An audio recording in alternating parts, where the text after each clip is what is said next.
দেখতে পাচ্ছ সবাই কলকাতায় যাবে ব্যারাকপুর, সেরকম ভালো করে হয়নি। দেখেলাম সব ঘুমাচ্ছে, ঢুলু ঢুলু অবস্থা। দেখেলাম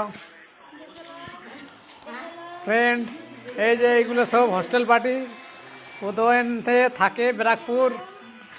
আর দেখো সব এখন গেম খেলে ব্যস্ত।